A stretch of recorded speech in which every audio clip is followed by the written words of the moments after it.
Boa tarde, sejam muito bem-vindos. O meu nome é Júlia Tomás e cabe-me a mim hoje, em nome do IAPMEI, conduzir este webinar a que temos o título de Realidade Virtual e Aumentada na Transformação Digital. Este webinar, esta sessão, tem como objetivo falar com algum detalhe sobre este tipo de tecnologia, destacando, por um lado, as oportunidades e desafios da sua utilização e através de alguns exemplos práticos que aqui vão ser apresentados, nomeadamente no setor da indústria. Esta sessão está a ser organizada em conjunto com a Universidade de Aveiro e é o último webinar de um ciclo de webinars temáticos que temos estado a desenvolver desde maio, que designamos Digital Takeoff, acelerar o futuro das PMEs, em que procuramos dar a conhecer informação e partilhar práticas bem-sucedidas para apoiar a reflexão que as empresas necessitam desenvolver para enfrentar as mudanças digitais necessárias e que se tornaram de alguma forma urgentes no contexto atual. Explicar-vos um bocadinho o nosso alinhamento de hoje. Teremos primeiro a intervenção de dois oradores convidados para nos falarem sobre estas tecnologias no contexto da transformação digital. A primeira intervenção será por parte do professor Paulo Dias, do Centro Investigador da Universidade de Aveiro, nestas áreas da realidade virtual, aumentada, reconstrução 3D, visão por computador, entre tantas outras. Depois teremos a intervenção do engenheiro Nelson Ferreira, da Bosch Termotecnologia, com responsabilidade nas estratégias da indústria 4.0 nas 17 fábricas desta divisão da Bosch, todos nós já conhecemos. Temos depois, por fim, uma última intervenção dedicada às questões da avaliação da maturidade digital, que será dinamizada pela professora Leonor Teixeira, da Universidade de Aveiro, doutorada em Gestão Industrial e que tem estado connosco, que é a APMEI, envolvida em projetos orientados para apoiar as empresas nestes desafios da transição digital. Portanto, este será o alinhamento desta sessão, de 1 hora e pouco. Dar-vos só aqui nota de algumas regras práticas. Há a possibilidade de colocarem questões escritas na secção que tem aí do vosso lado direito. Podem dirigi-las a qualquer um dos três oradores convidados. Nós deixaremos a parte das respostas a essas questões para o final da sessão. Portanto, primeiro serão dinamizadas as intervenções, só no fim serão colocadas, faremos aqui um pequeno debate. De qualquer forma, se mesmo depois da sessão tiverem alguma questão, podem sempre fazer-nos chegar. Nós iremos disponibilizar toda a informação, a gravação, bem como as próprias apresentações por e-mail àqueles que se inscreveram. E também poderão voltar a rever esta gravação no site do IAPMEI, se tiverem essa necessidade, ou no canal do YouTube. Portanto, basicamente serão estas as atividades. Espero que esta sessão seja útil e passo já de imediato a palavra ao nosso primeiro orador, professor Paulo Dias. Muito obrigada e boa sessão. Olá, boa tarde a todos.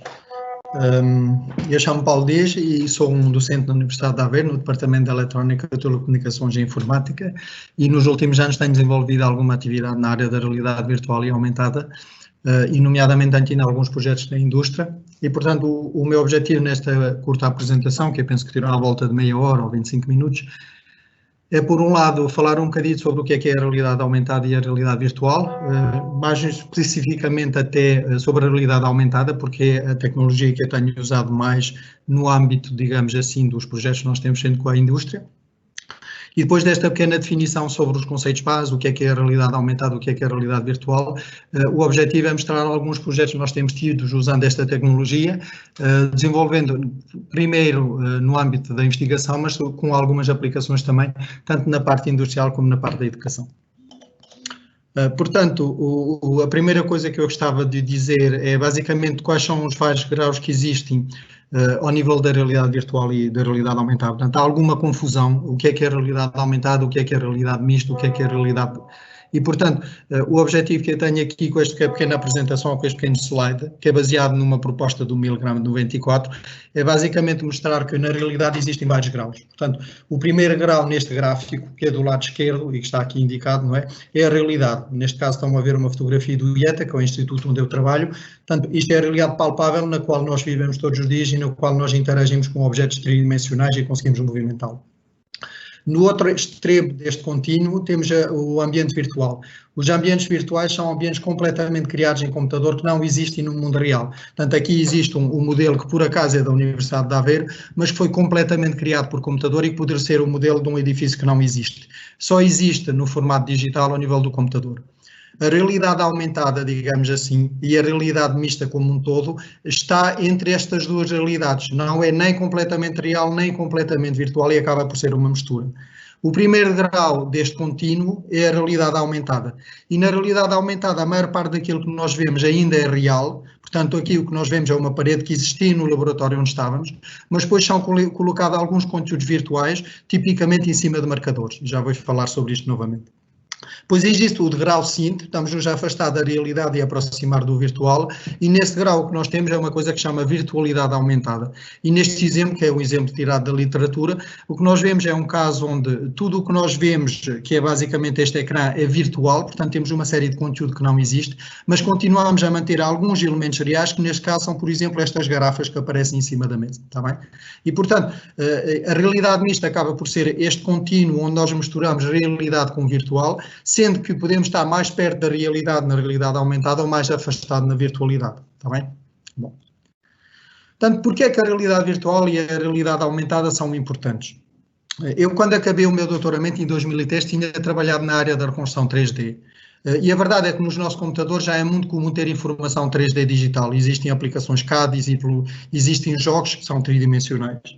Mas a interação com esses conteúdos 3D continua a ser feita, e há muitos anos que é assim, através de dispositivos bidimensionais. Portanto, num computador, se nós queremos ver um modelo 3D, temos que ainda hoje continuar a usar um rato ou um touchpad, que é um dispositivo bidimensional, e um teclado.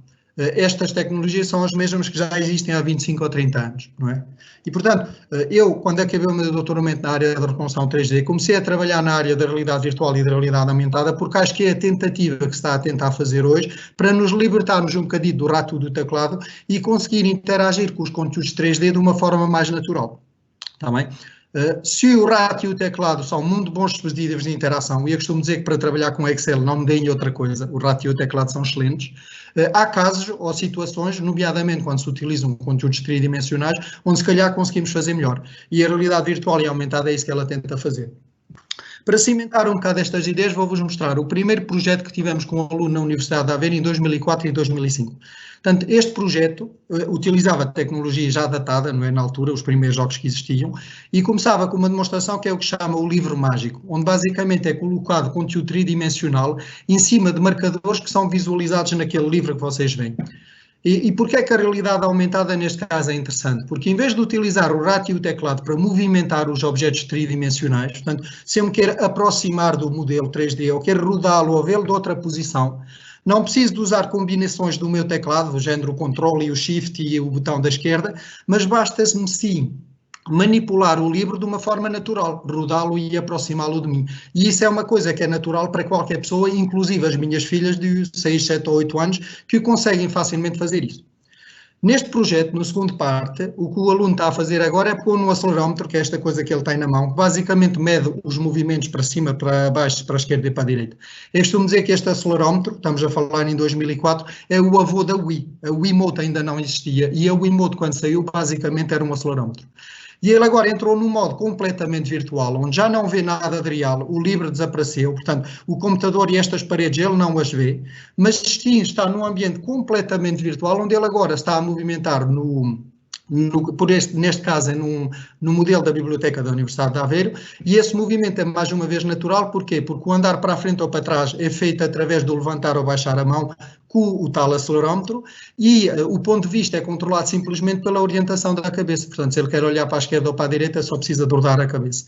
E mais uma vez veem como coisas que são naturais para nós conseguem ser utilizadas aqui para nos permitir navegar dentro do modelo 3D sem necessidade de utilizar o rato e o teclado ou de algum tipo de aprendizagem de combinação de tecla. E acho que aqui isto é uma das forças destas tecnologias.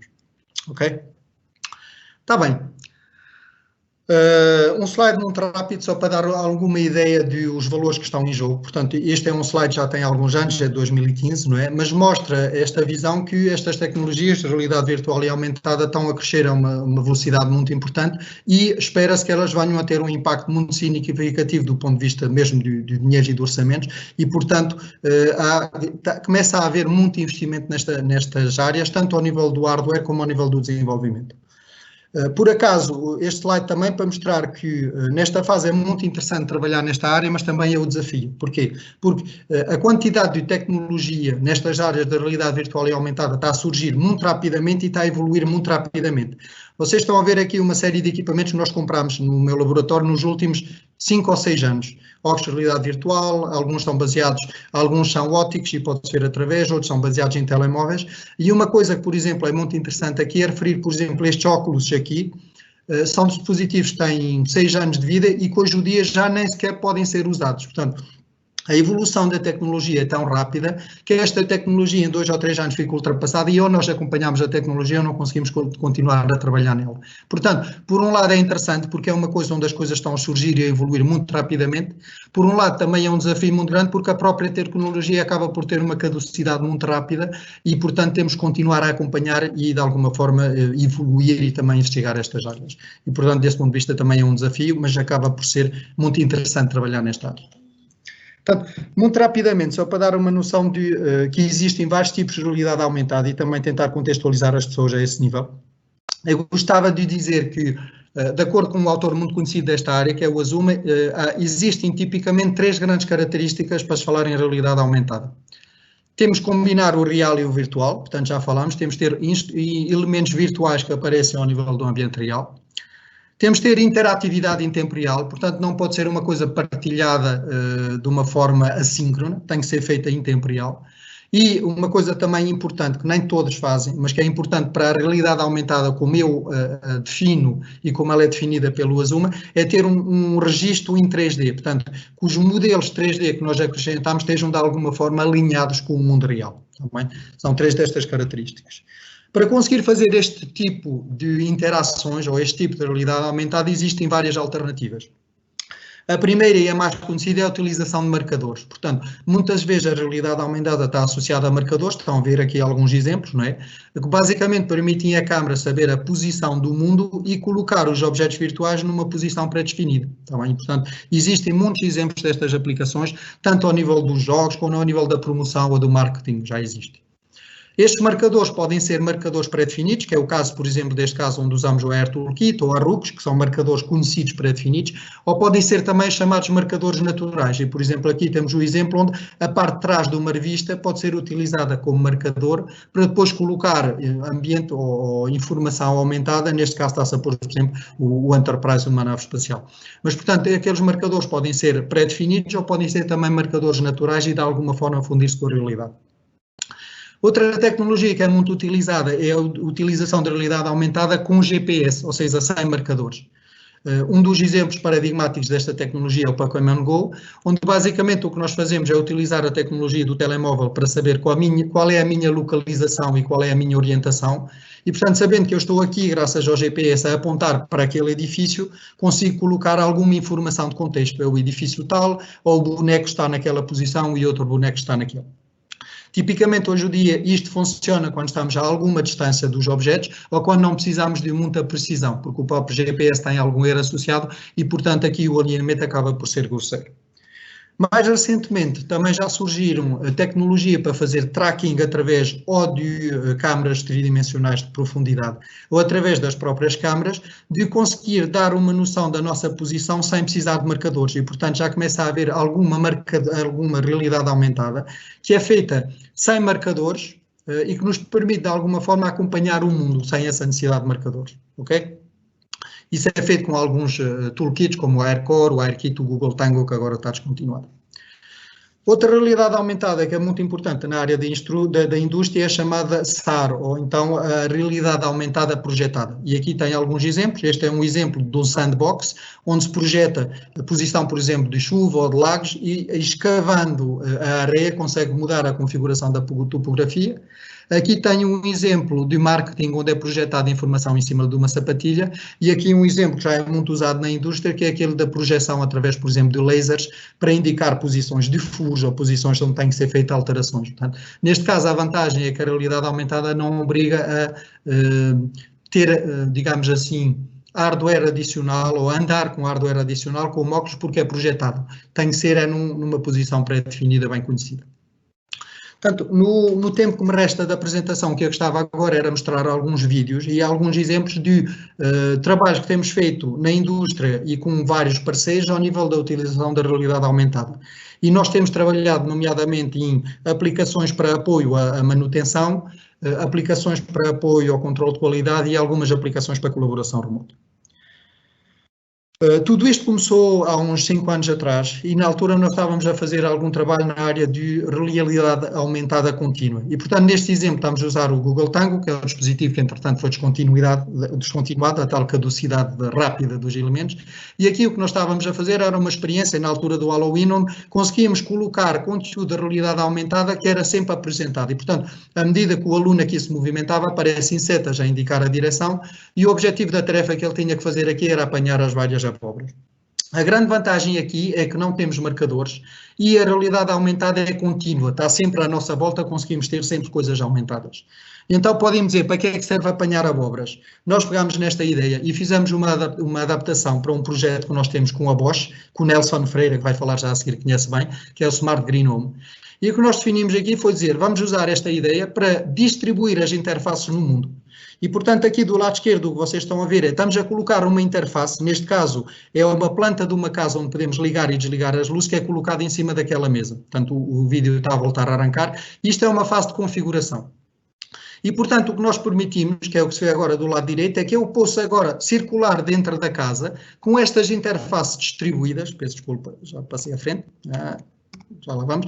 Portanto, posso agora circular na casa com estas interfaces distribuídas e apontar para essa interface para interagir. Portanto, ele a apontar à mesa pode ligar ou desligar a luzes, ou apontar ao termostato pode alterar a temperatura do ar-condicionado, ou então, movimentando-se para este cilindro, pode apontar ao cilindro e mudar a temperatura da água. E, portanto, o paradigma, a ideia aqui é dizer que nós podíamos, no limite, deixar de ter interface nas nossas casas. Os nossos eletrodomésticos poderiam ser caixas e bastaria apontar com o nosso telemóvel a televisão para controlar os canais e o volume, a máquina de lavar a louça para ver qual é o programa que está a decorrer e assim por diante. E, portanto, a ideia seria tirar as interfaces, digamos assim, reais do mundo e passar a poder apontar com elas com os nossos telemóveis através desta realidade aumentada contínua. Outro trabalho que nós temos feito tem a ver com a manutenção, onde nomeadamente o que nós temos feito também é uma partilha da informação entre vários dispositivos e tenho aqui um exemplo que ilustra isto. Portanto, a ideia é, eu posso dizer aqui a um técnico que ele tem que retirar um dado parafuso e estou a sincronizar esta informação no dispositivo que pode dar informação adicional que não é necessária ser diretamente visual em cima do próprio esquentador. E, portanto, aqui a ideia é providenciar ferramentas, por exemplo, aos instaladores que podem saber exatamente qual é a peça e qual é a intervenção, depois podem pusar o telemóvel, podem fazer a intervenção e em qualquer altura podem voltar a apontar a caldeira para ver o que é que eles estão a fazer. Fizemos alguns testes também com óculos de realidade aumentada, que é o exemplo que estão a ver aqui, onde a imagem é projetada, mas na verdade é que esta tecnologia ainda tem umas limitações, nomeadamente ao nível do alinhamento, e por enquanto ainda é difícil de aplicar. Depois o próprio preço, a própria portabilidade ainda tem problemas, mas penso que nos próximos anos provavelmente haverá também evolução e muito do que nós estamos a desenvolver ao nível dos telemóveis poderá ser portado, espero eu, para estas interfaces, digamos assim, mais visuais. No âmbito do outro projeto, o Produtec, tivemos com os parceiros do Instituto Politécnico de Setúbal uma adaptação, digamos assim, daquela ideia da domótica, mas para a indústria. Portanto, aqui a ideia é haver beacons distribuídos, Bluetooth distribuídos pelo chão de fábrica, e uma pessoa pode se movimentar com o telemóvel pelo chão de fábrica e à medida que se aproxima dos vários beacons, é-lhe apresentada informação relativa à posição onde ele está na fábrica e, por exemplo, questões como o consumo da máquina ao lado da qual ele está, o número de peças está está a ser produzido ou problemas que possa haver com a máquina. E, portanto, mais uma vez, é esta ideia de poder movimentar na fábrica e ter informação, neste caso não é alinhada, mas que depende, digamos assim, da minha posição ao nível da fábrica e que a interação é feita pelo movimento ao nível da própria fábrica. No âmbito deste projeto com a Produtec também fizemos alguns trabalhos mais tradicionais. Portanto, aqui temos um exemplo de instruções passo a passo para controle de qualidade, onde é indicado a um utilizador quais são os passos que ele tem que fazer para validar se a peça está dentro do que é esperado, não é? Portanto, existe aqui uma série de ferramentas para avaliar isso, e isto é feito de uma forma visual, apresentar informação sobre o que é que tem que ser validado ou não. Quando nós apresentámos esta primeira demonstração a uma empresa, uma das coisas que nos disseram é, isto é muito interessante, mas é em loop aberto, nós só mostramos e nós gostávamos de saber se as pessoas estão a fazer as coisas bem. E nesta ótica desenvolvemos este projeto aqui, podem ver aqui do lado direito, onde aqui estamos a fazer o que chamamos de realidade aumentada com validação. Portanto, isto é um exemplo académico, digamos assim, mas mostra o conceito. Portanto, a ideia é, nós mostramos na mesma o que é que queremos fazer, neste caso estamos a montar um pentaminô, mas temos um sensor de profundidade que está a detectar e a monitorizar a cena e que detecta quando é feita uma ação. Portanto, ele automaticamente detecta se a posição está na posição correta, e se ela estiver na posição correta, ele automaticamente passa para o passo seguinte e indica qual é a próxima peça. E neste caso não é preciso nenhuma intervenção do utilizador, não é preciso dizer eu já acabei e quero passar ao passo seguinte, que é o que era feito aqui quando se colocava a mão à frente deste sinal de Next Instruction, está bem? Portanto, isto tem a vantagem que não só é informativo, mas também permite verificar se os passos que nós estamos à espera que sejam feitos são feitos ou não pelo operador, que é uma coisa que é interessante em muitos casos ao nível da indústria. E isto foi portado para um exemplo real que ainda queremos ir testar em indústria. Temos aqui um primeiro protótipo. Portanto, aqui é um sistema de controle de qualidade onde um comparador sem fios tem que ser colocado em várias posições na peça para fazer medidas. E, portanto, isto obriga normalmente a um treino do próprio operador para saber quais são as posições. E nós, para facilitarmos este processo, montamos com aquela ideia da realidade aumentada com validação este protótipo, onde automaticamente o sistema detecta onde está o comparador. Quando o comparador está na posição que nós esperamos, ele despoleta a medida e apresenta essa medida, que aqui é simulado, e depois passa diretamente à posição seguinte, a dizer, aqui já fiz a medida, agora podem passar para a próxima posição, que é aquela. E, portanto, isto não só facilita a interação, porque não é preciso ir a um esquema dizer que a medida tem que ser feita e tem que ser colocada num sítio, como também permite ao operador saber quais são os próximos passos e garantir que ele não esquece de uma medida, por exemplo, durante o processo. E, portanto, isto é um exemplo daquela realidade aumentada com validação, já num caso concreto de controle de qualidade. Para acabar, tenho um outro projeto que já é fora da indústria, mas que me é caro, porque para todos os efeitos é o projeto que está em produção, é dos poucos projetos que nós temos que está efetivamente a ser usado. É um projeto que foi desenvolvido com vários departamentos da Universidade de Aveiro, nomeadamente o de Psicologia e de Educação, e que está a funcionar no Parque da Cidade, no Parque da Macaca ou no Parque da Cidade em Aveiro. Isto ainda é um vídeo antigo, nós já temos marcadores definitivos nesta posição. Mas, portanto, a ideia aqui é que ao apontar para estes marcadores conseguimos ter informação sobre as várias peças presentes dentro do parque. E depois temos versões desta aplicação que são jogos, onde as pessoas têm que se movimentar no parque em várias posições para tentar responder às perguntas do jogo. E isso foi utilizado com sucesso com muitas escolas e já temos centenas de alunos que foram ao parque da cidade e que andaram a correr pelo parque fora com os telemóveis para tentar jogar e ganhar uns aos outros sobre este jogo. E isto é um tipo de utilização de realidade aumentada para ensino não formal fora da sala de água e que tem tido algum sucesso e que está a funcionar e que está disponível no Parque da Cidade de Aveiro. Para concluir, gostava de deixar primeiro a ideia que existem muitos toolkits, muitas ferramentas que gravitam à volta desta realidade aumentada. Portanto, a realidade aumentada e a virtual já começam a estar maduras o suficiente para haver muitas tecnologias disponíveis e se forem a este link encontram uma série das ferramentas que existem, assim como as vantagens e as limitações de cada uma delas. E, assim, a jeito de conclusão da minha apresentação, o que é que eu gostava de dizer? Gostava de falar um bocadinho sobre a realidade aumentada hoje, o que é que podem esperar, ao nível, nomeadamente, da indústria. Eu diria, primeiro, que a tecnologia existe e já é robusta o suficiente para permitir aplicações. Portanto, já existe conhecimento, já existem ferramentas suficientemente robustas para desenvolver e ter aplicações a funcionar. As aplicações wearable, nomeadamente os jogos de realidade aumentada, já existem, mas ainda têm muitas limitações. São muito caros, têm problemas de conforto para serem usados durante muito tempo, têm um campo visual reduzido, necessitam de computadores com algum poder. Portanto, penso que nos próximos anos vamos ter evoluções, mas hoje em dia é uma solução ainda limitada. Vamos ver o que é que o HoloLens 2 promete, mas para todos os efeitos ainda é um bocado limitado.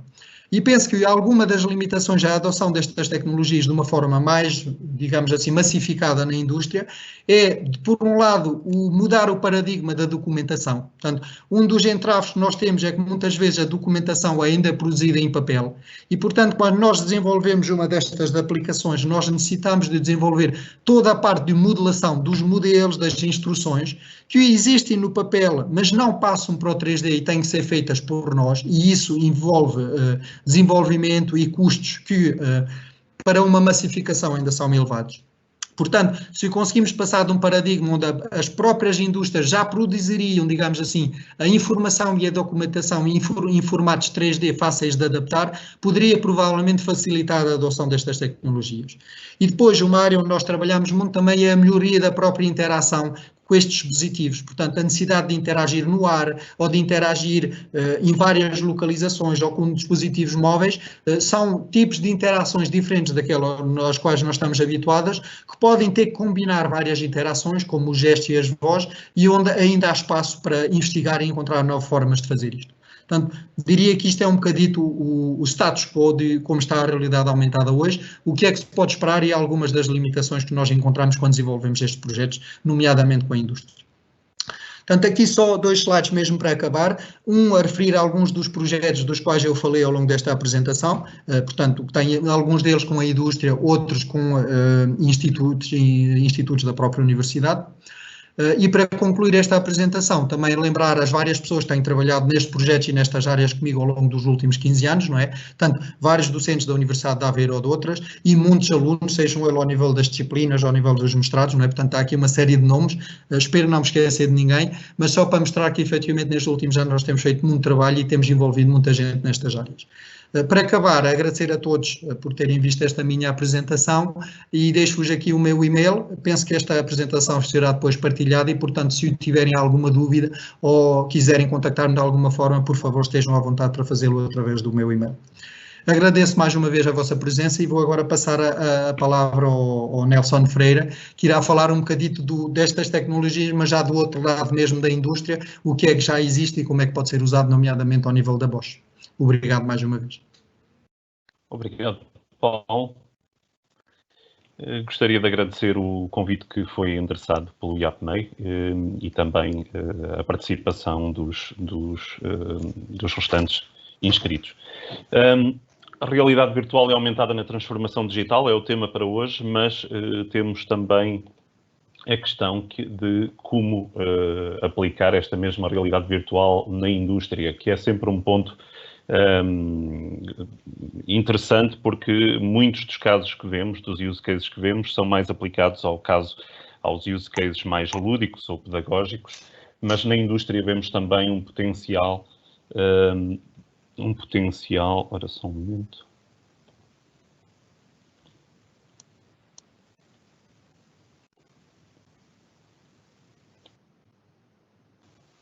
Conseguem-me ouvir? Sim. Ah, ok. Porque eu estava aqui a receber a informação que não tinha o áudio ligado. Perfeito. Só um momento. Portanto, nós sabemos que o mundo tem sofrido muitas alterações. O paradigma digital, eu diria que está mais presente do que nunca, sobretudo num mundo pós-pandemia. Hoje em dia, mais do que nunca, nós podemos dizer que o mundo está virado do avesso. E grande responsabilidade desse virar do avesso é precisamente a conectividade e a digitalização. Neste caso, um caso positivo. E a questão que se coloca muitas vezes é como é que nós chegamos a este nível atual, em que, numa situação, por exemplo, de confinamento quase total, foi possível manter algumas cadeias de valor funcionais. Bem, não há grandes segredos, mas, de facto, um dos grandes motivos impulsionadores foi o poder de computação. Muitos dos participantes estarão a par da lei de Moore, que diz que a cada 18 meses a capacidade computacional duplica. Menos conhecido, mas há também a lei de Nielsen, que diz que a cada 21 meses a largura de banda duplica também. Este poder de computação levado ao extremo levou a que nós hoje em dia conheçamos uma realidade da conectividade sem precedentes. Estima-se que hoje tínhamos mais de 20 mil milhões de dispositivos conectados em permanência, que é algo que nem os melhores prognósticos diziam há 10 anos atrás que isto seria possível. E, por outro lado, desenvolveram-se também arquiteturas de computação descentralizadas que permitem novos serviços de uma forma muito flexível. Portanto, todos nós já ouvimos falar em soluções de cloud, em que podemos comprar uma infraestrutura como um serviço e, com isso, criar novos modelos de negócio de uma forma muito dinâmica, muito flexível. Tudo isto leva depois também a um terceiro vetor, que é a inteligência artificial. Portanto, o tamanho das bases de dados aumenta de forma exponencial.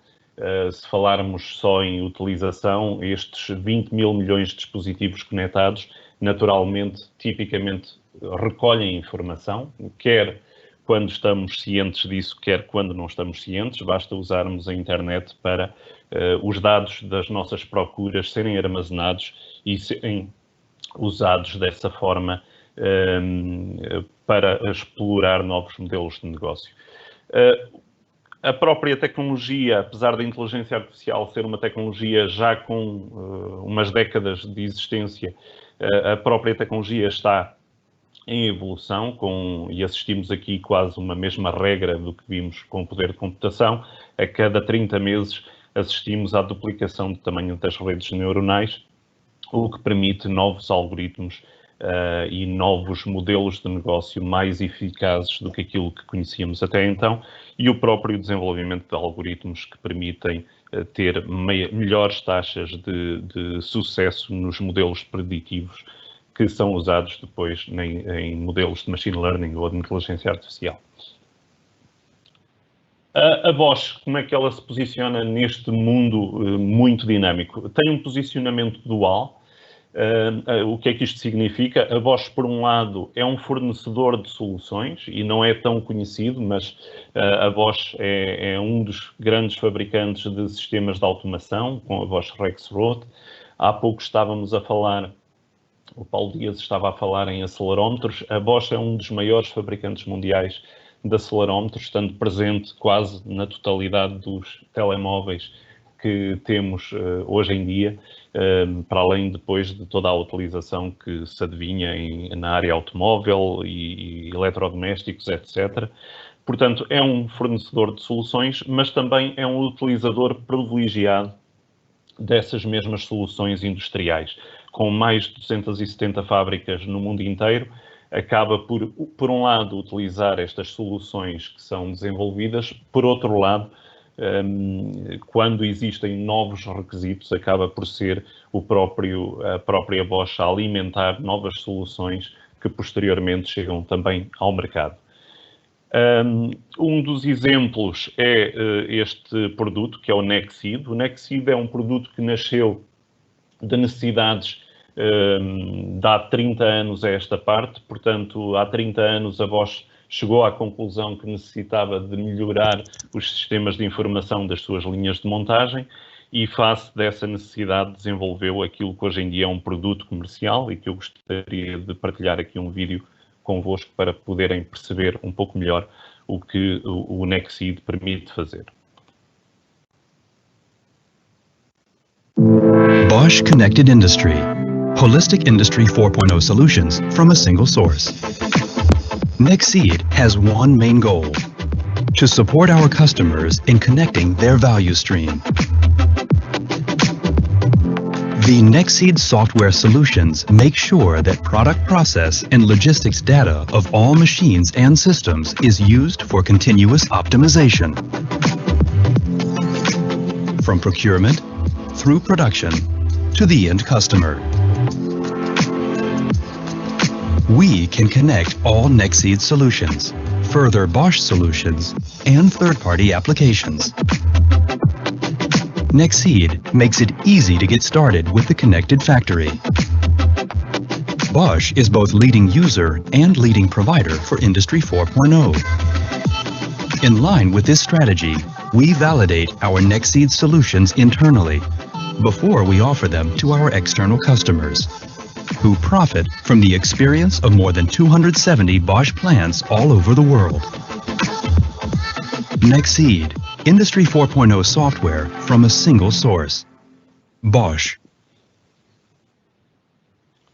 Muito bem, este é um exemplo de utilização, portanto o Nexseed, como eu referi, surge precisamente da necessidade de dar novas respostas, quer internamente nas linhas de montagem da Bosch, quer quando falamos depois na interligação de todo o value stream e, naturalmente, vocês imaginam, a Bosch sendo um fornecedor da indústria automóvel, tem a particularidade de poder oferecer um serviço em que as linhas internas da Bosch praticamente se confundem com as linhas do cliente, em que o cliente tem informação em tempo real do que está a ser fornecido e do que vai ser entregue a seguir. Naturalmente que há uma questão base também, que é o que é que significa para vocês a indústria conectada. Eu acho que esta é uma questão mais ou menos omnipresente, embora hoje em dia talvez já mais fácil de responder para a maior parte das organizações, mas a ligação dos sistemas em si, das máquinas e dos sistemas de controlo, é apenas o primeiro, é a espinha dorsal, apenas o primeiro passo. Este passo é fundamental para recolher dados de todos os acontecimentos físicos, digamos assim, que estão a acontecer numa linha de montagem, mas esses dados, por si só, não são ainda relevantes para a indústria 4.0 por si. Ou seja, naturalmente eles são uma peça fundamental, mas precisamos de os contextualizar, transformar informação em conhecimento para que possamos então sim dar o passo seguinte, que esse é a indústria 4.0, que é quando nós ganhamos a capacidade de implementar recomendações preditivas, seja ao nível de manutenção, seja ao nível até de produção ou de avisos de paragens iminentes, e com isso automatizar alguns processos de decisão que permitam melhorar a eficiência de todo o processo fabril. Portanto, esta é a nossa definição da indústria conectada. A nossa estratégia.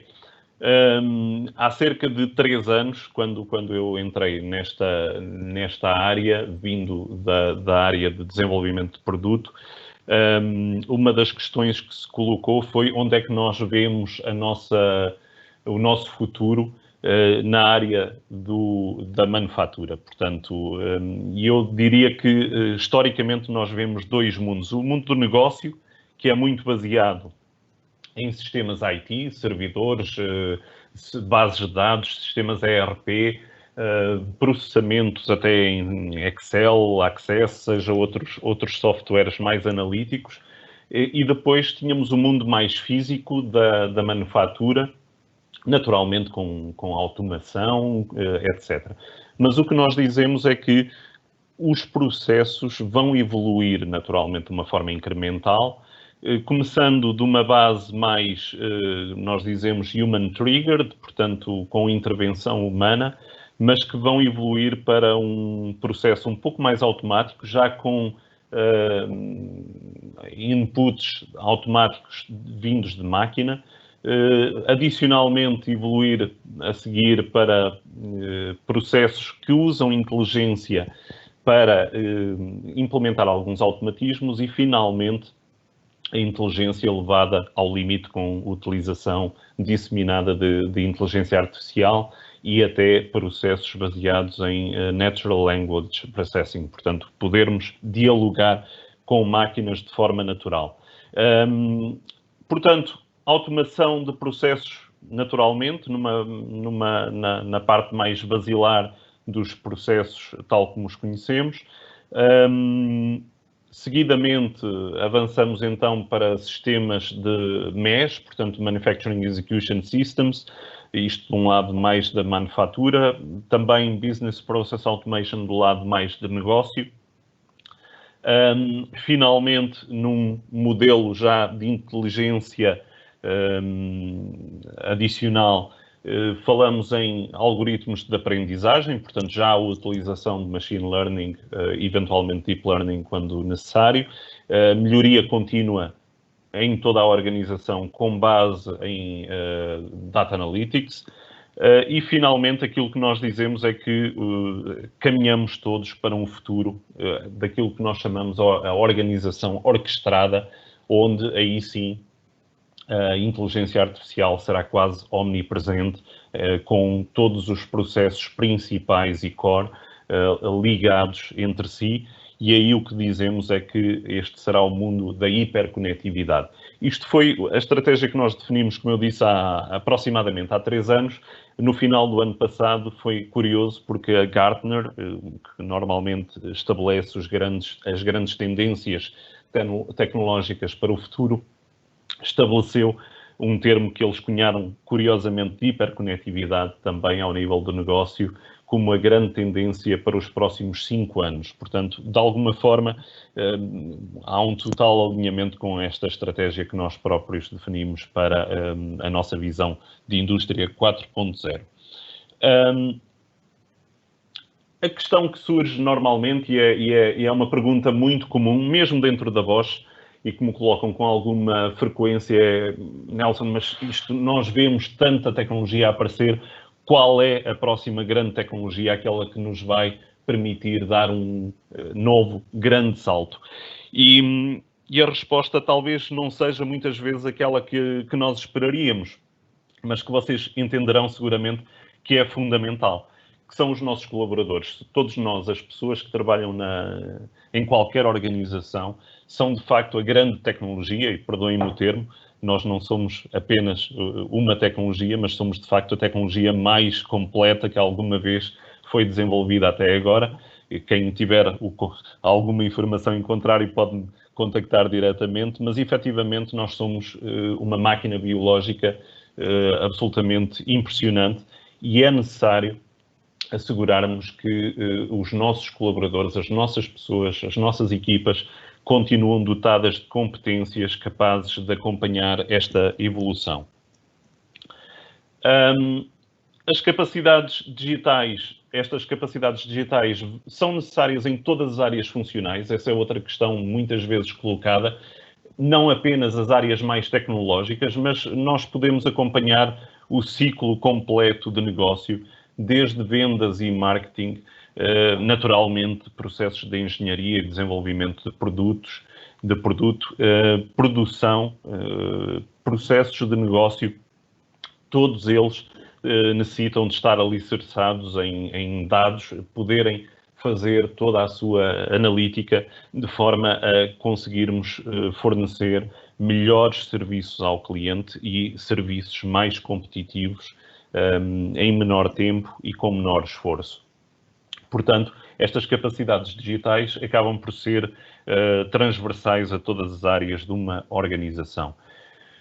Qual o desafio? Naturalmente, abraçar as novas oportunidades que estas tecnologias nos disponibilizam, e estando nós neste fórum a falar sobre realidade aumentada e a realidade virtual, naturalmente eu gostaria de partilhar convosco mais um vídeo em que mostra como esta tecnologia pode servir de base a uma ferramenta que aumenta a capacidade dos nossos técnicos no chão de fábrica de fazer os seus diagnósticos quando falamos de máquinas conectadas.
Portanto, conforme podem ver, é um exemplo de utilização, naturalmente, neste caso, num ambiente de teste, a utilização de uma tecnologia que tradicionalmente, eventualmente, acaba por estar mais associada até nas nossas cabeças um pouco mais a ambientes mais lúdicos, mas que apresenta efetivamente um potencial muito grande como ferramenta de auxílio para os eletricistas, para os mecânicos que no chão de fábrica têm que ter a capacidade de se manter atualizados, fazendo a resolução de problemas em máquinas, quer máquinas de geração anterior, com as quais eles estão muitas vezes muito familiarizados, quer máquinas dotadas de outro tipo de capacidades e de tecnologias para as quais, se não tivessem ferramentas, poderiam ter dificuldade em conseguir fazer esse tipo de tarefa.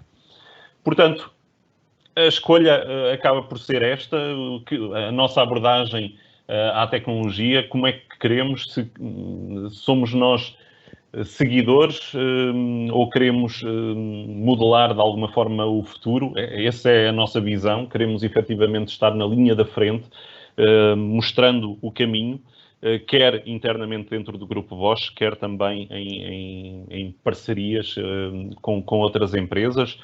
Desenvolvemos neste momento e tivemos a aprovação recente de um projeto mobilizador, onde temos como objetivo precisamente disseminar este tipo de tecnologias e, portanto, nesse sentido, gostamos de apresentar aquilo que a tecnologia consegue oferecer nos dias que correm e a indústria pode claramente beneficiar deste tipo de tecnologias de forma a ser mais competitiva e conseguirmos trazer para a Europa muita da tecnologia e da manufatura que, ao longo de algumas décadas, fomos perdendo para outros destinos de mais baixo custo. Portanto, essa é a nossa posição. Somos um driver e, portanto, deixo-vos também esse convite de vós próprios fazerem o drive de novas tecnologias e novas soluções que podem fazer a diferença entre serem competitivos daqui a 5 anos ou ficarem num segundo patamar, o qual naturalmente não nos interessa. Portanto, deixo-vos o convite, sejam drivers desta tecnologia e de outras tecnologias e permaneçam curiosos, porque é isso que nos permite manter-nos no topo da tecnologia. Obrigado.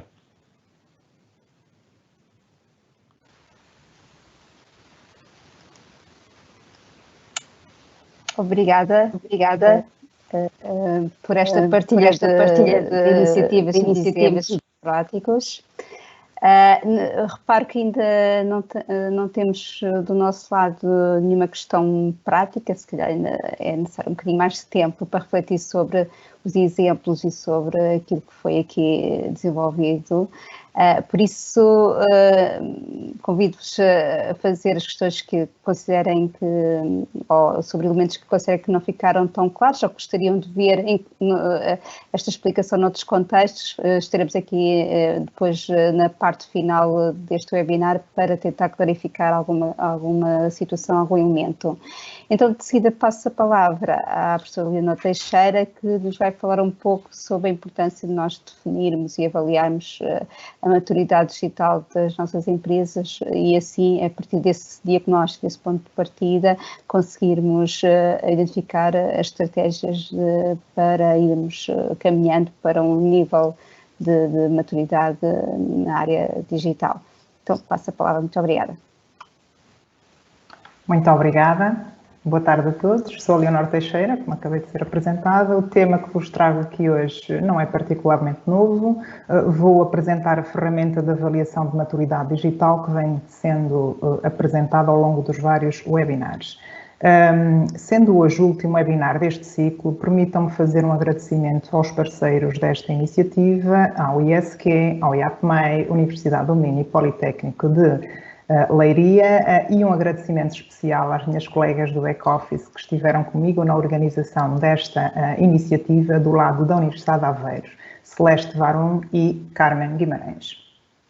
Agora vou então começar a apresentação da ferramenta, mas antes de começar gostaria de fazer a ligação ao webinar de hoje com a seguinte questão. Estarão as empresas preparadas para este desafio da realidade virtual e aumentada? Portanto, tentarei responder ao longo da minha apresentação, tendo como base a experiência que assistimos enquanto executores do diagnóstico assistido no terreno.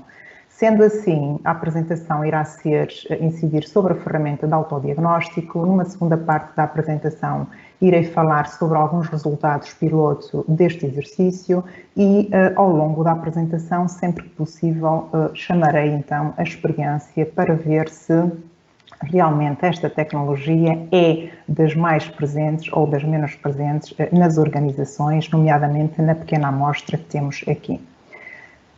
Relativamente a uma estratégia I 4.0, já é do vosso conhecimento, portanto, que esta estratégia deve ser implementada, deve ser bem pensada, existem, nomeadamente, algumas etapas que têm que ser percorridas, fundamentalmente o autodiagnóstico, a avaliação das oportunidades e assim, com base nessas, traçar o caminho a percorrer até à implementação da tecnologia, a implementação propriamente dita e, posteriormente, a monitorização. Onde é que entra a ferramenta Shift 4.0?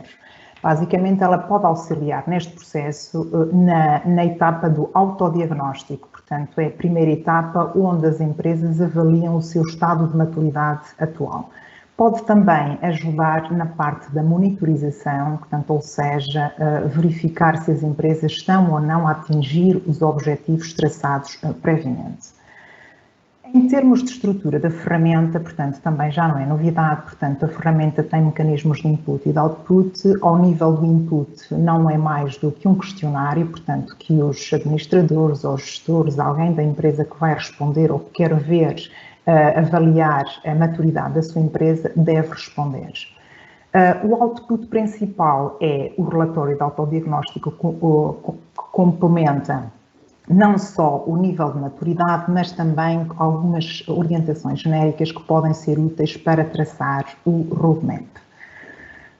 Em termos de dimensões que esta ferramenta avalia, basicamente uma ferramenta orientada para PMEs, adaptada ao contexto português e trabalha com 6 dimensões, que são as dimensões fundamentais para uma estratégia I 4.0. A primeira é a dimensão da estratégia e organização, depois temos 3 dimensões que estão mais relacionadas com a própria tecnologia, sendo elas a fábrica inteligente, as operações inteligentes e produto inteligente.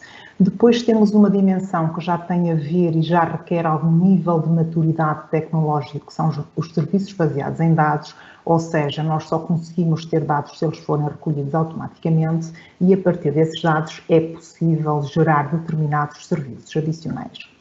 E por último, e não menos importante, talvez das mais importantes, como acabamos de ver na intervenção anterior, são recursos humanos. Portanto, sem recursos humanos não conseguimos definir e traçar e implementar uma estratégia I 4.0.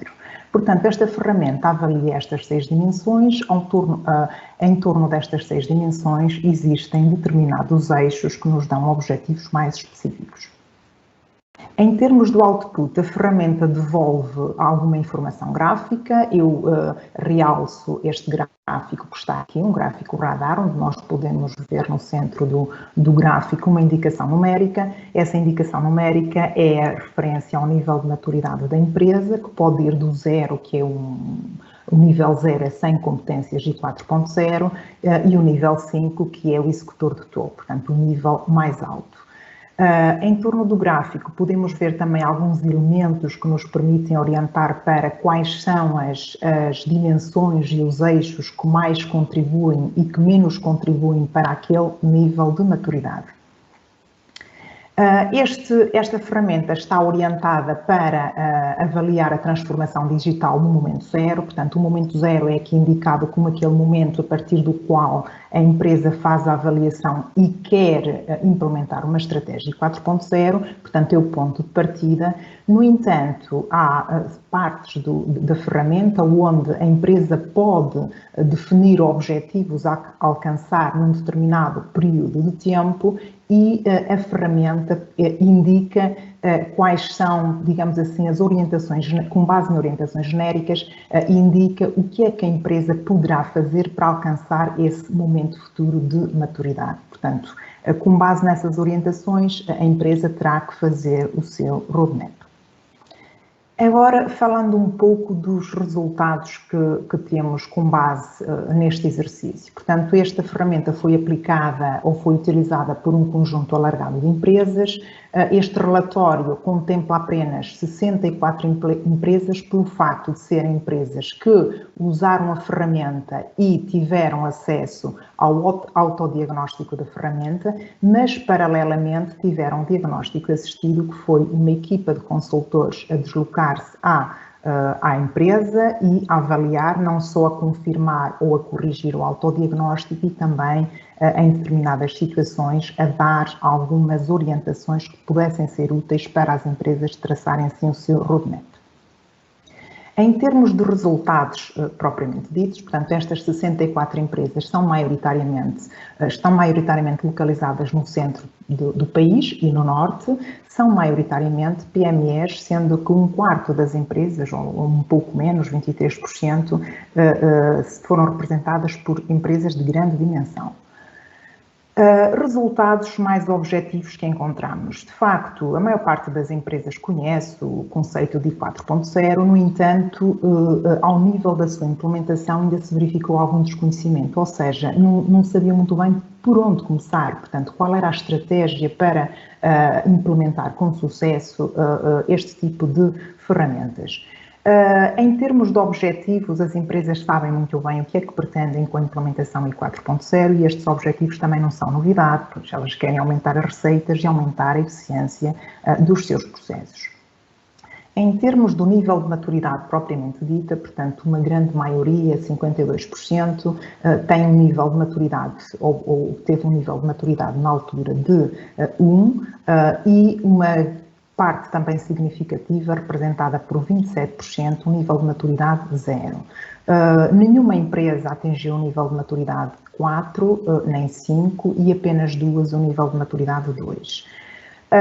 Observou-se também que há uma relação entre a dimensão da empresa e o nível de maturidade, que também me parece uma relação óbvia, que quanto maior é a dimensão da empresa, maior é o nível de maturidade que apresenta. Portanto, parece-me uma relação óbvia na medida em que as empresas, muitas vezes, para crescer, só crescem através da automatização dos seus processos e a automatização dos processos é um indicador para o nível de maturidade.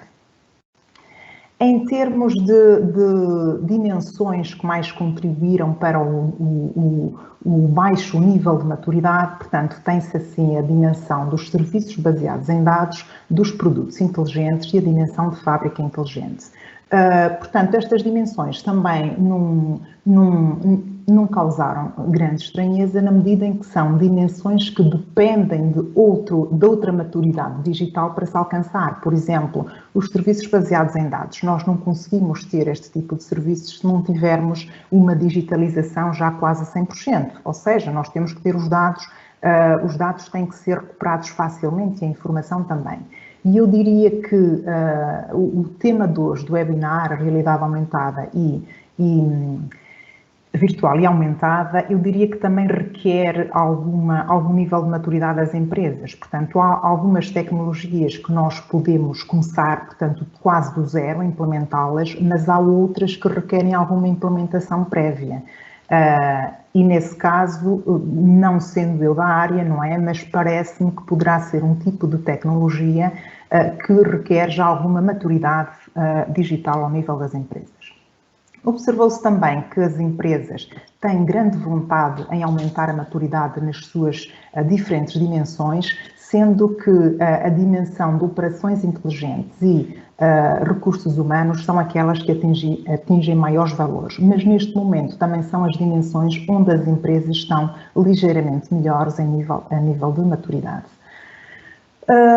Também se verificou que os gestores, pelo menos os que participaram neste estudo, têm grande vontade em integrar os ecossistemas digitais, pelas vantagens que lhes potencia essa integração, mas, no entanto, não se verificou que as empresas tenham uma estratégia definida para essa implementação I 4.0. Na sua maioria, as empresas percebem os benefícios desta digitalização, mas falta-lhes o principal, portanto, ou é um investimento que não têm, ou então pouco investimento que dedicam a essa área. Muitas empresas, curiosamente, já têm algumas tecnologias que são impulsionadoras da I 4.0, mas não tiram o devido partido delas. Portanto, isto acontece mais naqueles equipamentos de chão de fábrica que recolhem dados automaticamente e que os dados ficam no próprio equipamento sem algum dia passarem em informação.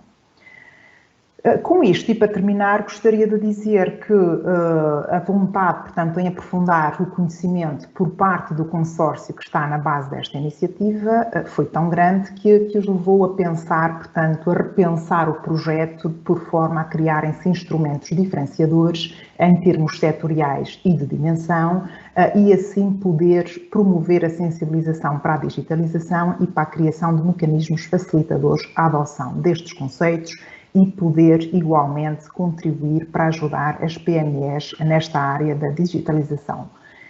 E é neste sentido que surge o projeto que esperemos que seja a continuação deste, portanto, e que arranque a partir de setembro, que é o Shift 2 para o futuro. Portanto, com isto, agradeço mais uma vez a participação e a oportunidade de estar neste ciclo de webinars, portanto, agradeço a todos os parceiros e é só. Muito obrigada.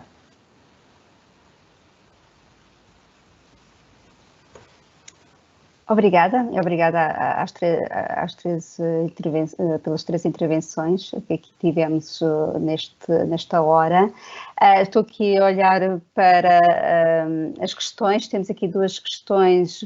Uma primeira que mais focada no setor da cerâmica, em que pedem para dar exemplos concretos de realidade virtual e aumentada para a indústria da cerâmica. Não sei se o professor Paulo poderá ajudar com algum exemplo, algum contributo nesta matéria. Sim, então, diretamente na área da cerâmica não tenho exemplos e na realidade, apesar de trabalhar na área e já ter alguns projetos com a indústria, conheço muito poucos destes projetos já tenham vincados e que estejam mesmo usados e que estejam em produção. E já estive envolvido em alguns fóruns onde tenho a ideia que até ao nível internacional ainda não há assim tanta adoção como isto. Provavelmente devido a algumas das limitações que eu referi no fim da minha apresentação, que é o facto que, apesar de já haver tecnologia ela ser madura, a necessidade de algum investimento nos equipamentos e também a necessidade de criar especificamente modelos 3D para cada um dos casos, que muitas vezes não existe e pedem um esforço de modelação, acabam por ter alguns custos acrescidos quando se tenta adotar esta tecnologia que ainda limitam um bocadinho a sua adoção.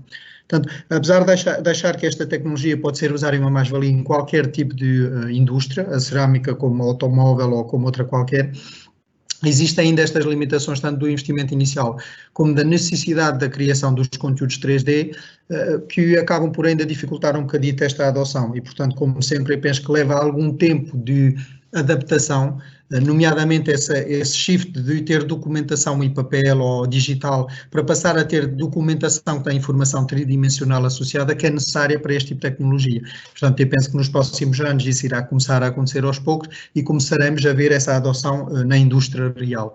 Mas hoje já estamos na fase onde a tecnologia já lá está, mas ainda não se vê bem o benefício, ainda falta algum investimento, ainda falta alguma vontade para que efetivamente comece a haver uma adoção mais massiva da mesma na indústria.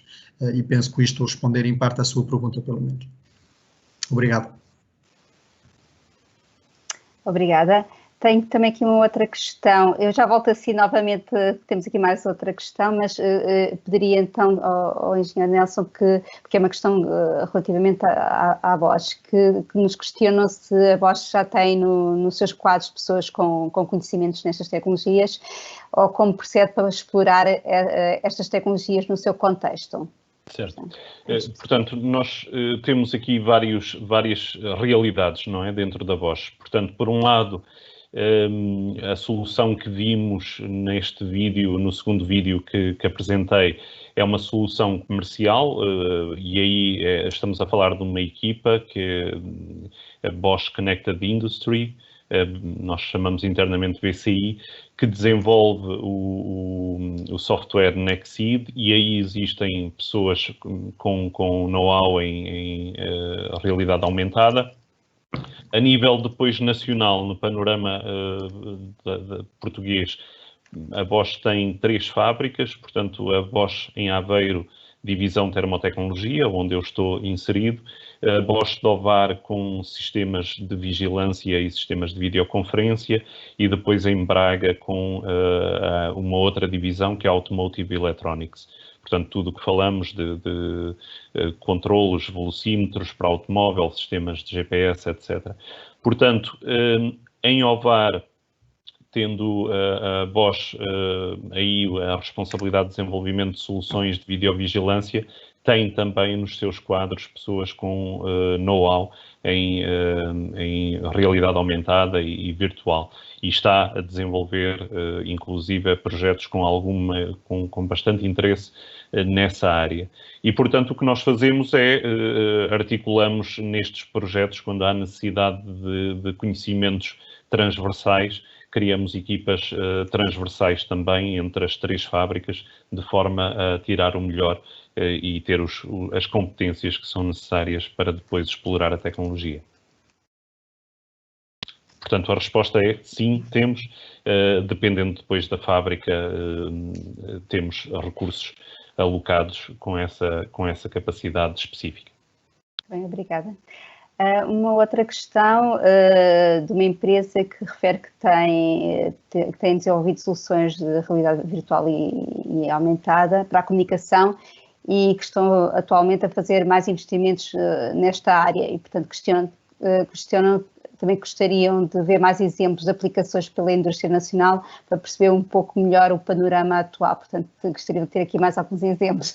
E dava, se calhar, espaço para um outro webinar. Não sei se consegue, professor Paulo Dias, dar aqui mais alguns exemplos e depois também ficam aqui os seus contatos na apresentação que vamos disponibilizar a todos os participantes. Poderá depois haver uma continuação desta conversa mais entre as duas partes, mas se conseguir aqui dar aqui mais alguns exemplos, talvez seja bom. Sim, a minha resposta é infelizmente não. Infelizmente não posso dar mais exemplos no panorama nacional. A minha experiência, que é limitada, não é? É que já se começa a haver projetos colaborativos, nomeadamente quando há algum financiamento, para tentar fazer protótipos para usar estas tecnologias, mas ainda não conheço empresas ao nível nacional que usem isso de uma forma, digamos assim, na produção mesmo e de uma forma habitual. Posso não saber tudo, mas como disse, acho que é uma tecnologia que ainda envolve algum investimento inicial, que envolve algum desenvolvimento de modelos e de tecnologia e, portanto, isso ainda é um bocadito um travão à adoção de uma forma mais massiva. E acho que, se calhar, o modelo até é aquele que, se calhar, a vossa empresa está a adotar, é aquela de ter empresas que tenham isso quase como um serviço e que possam, digamos assim, ajudar algumas empresas que não têm esse know-how a fazer esse salto para começarem a utilizar. Mas a resposta direta é, infelizmente, não. Eu não conheço muitas empresas ao nível nacional, na indústria, que já utilizem esta tecnologia, não. E penso que não é só em Portugal, penso que até no estrangeiro ainda não são muitas as empresas que fazem isso. E se calhar estamos agora na fase onde vamos ver começar a ver estas tecnologias entrarem, mas isso vai levar, obviamente, algum tempo. O meu contacto está lá, eu também estou a ver qual é a empresa que fez a pergunta e, portanto, provavelmente depois também podemos voltar a falar e até eventualmente ver se há pontos onde a gente possa colaborar. Para isso estou sempre disponível e aberto, obviamente. Obrigado. Sim, até porque complementaram aqui, referindo que tem podem ajudar também em algumas questões ligadas à cerâmica, portanto, se calhar aqui é uma possibilidade de continuarem a interagir e falar sobre estas questões que todas as experiências são muito bem-vindas. Neste momento não temos mais nenhuma questão, diria que se calhar em termos também daqui do cumprimento dos nossos tempos, estamos a seguir aquilo que estava mais ou menos programado e se calhar deixaríamos então as questões para outras questões que possam entretanto surgir para os contatos que vão ser disponibilizados. Eu, de qualquer forma, referi que eu publiquei também aqui no espaço de perguntas e respostas o link das gravações dos anteriores webinars dos vários temas ligados à transformação digital, portanto, quem quiser saber um pouco mais sobre esses temas, os outros temas tratados, poderão sempre aceder e consultar e ver com mais calma a informação que temos estado a disponibilizar dentro deste contexto. Sendo assim, diria que cumprimos aqui os nossos objetivos. Numa hora é sempre difícil nós conseguirmos sistematizar todas as ideias e os exemplos, haveria muito mais para dizer, mas este é um fim de um ciclo específico, mas iremos oportunamente criar novas sessões e novos temas e esperamos poder contar convosco nos próximos webinars. Resta-me então agradecer à Universidade de Aveiro por este trabalho conjunto nestes webinars, assim como os outros parceiros que tornaram possível o ciclo desde maio, dos vários temas, e em nome do IOPMEI agradecer a vossa participação e disponibilidade e esperamos contar convosco numa próxima sessão. Muito obrigada e boa tarde. Boa tarde. Boa tarde.